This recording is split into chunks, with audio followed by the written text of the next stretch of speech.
మీ business ఏదైనా మీ ఊర్లో promotion చేయాలంటే అది సుమన్ టీవీతోనే సాధ్యం. ఇప్పుడే సంప్రదించండి.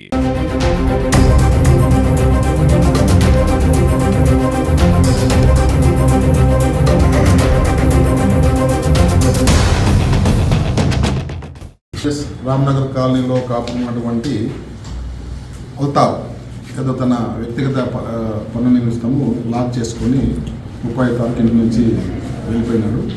అదే రోజు రాత్రి మళ్ళా దొంగతనం జరిగింది.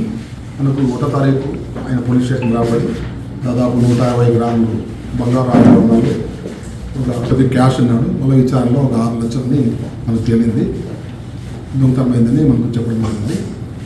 ఇమ్మీడియట్గా నెట్ గంట తర్వాత ఆయన దూరంలోని సిబ్బంది క్లూస్ టీము అందరూ విజిట్ చేసి చుట్టుపక్కల ఉన్నటువంటి సీసీ కెమెరాల ద్వారా ముద్దాయి యొక్క చిత్రం స్పష్టంగా రికార్డ్ అయినందువల్ల, అతను ఓల్డ్ అఫెండర్ అయినందువల్ల మాకు ఇతర రాష్ట్రాలకు సంబంధించినటువంటి గ్రంథాలతో సంప్రదిస్తే ఆయన పేరు హనుమంతప్ప, ముద్దాయి పేరు హనుమంతప్ప, సన్న పొల్లప్ప, కరిమాను కాలనీ, బళ్ళారి జిల్లా అని తెలిసింది. ఇతను దాదాపు 17-20 కేసులు ఇంటి దొంగతనం కన్నపోదగిన కేసులు కర్ణాటక రాష్ట్రంలోనూ నమోదు కాబడినవి.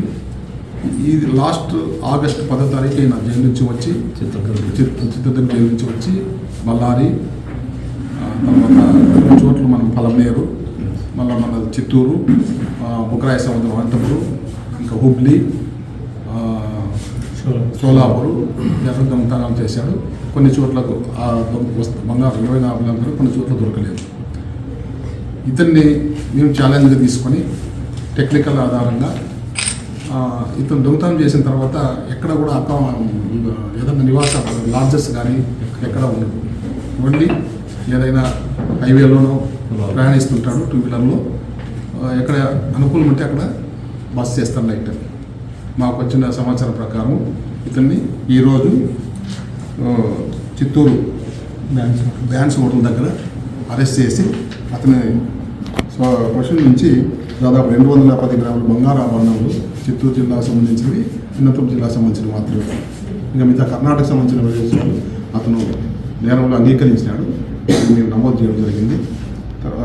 తర్వాత 2 లక్షల రూపాయల క్యాష్, మిగతా క్యాష్ అతను బాగా చాలా లావిష్గా ఖర్చు పెడతాడు. ఇతనికి కొద్దిగా అమ్మాయికి ఇచ్చింది, ఆ అమ్మాయి వాళ్ళ దగ్గర ఎంగేజ్ చేసుకొని దానికి ఖర్చు పెట్టడం ఉంది. ఆ విధంగా చేశాడు. అంటే ఈ 2 కేసులో, ఇంతకుముందు మర్డర్ కేసులో కానీ దీంట్లో కానీ చిత్తూరు జిల్లా ఎస్పీ తుషార డ్యూటీ గారి సూచనల మేరకు, తర్వాత నా పర్యవేక్షణలో వెంకయ్య, తర్వాత ఎస్ఐ రమేష్ బాబు, తర్వాత సిబ్బంది అందరూ కష్టపడి నేరం జరిగిన వారంలోపే డిటెక్ట్ చేసి బాధితులకు న్యాయం చేసినందుకు వాళ్ళని అభినందిస్తూ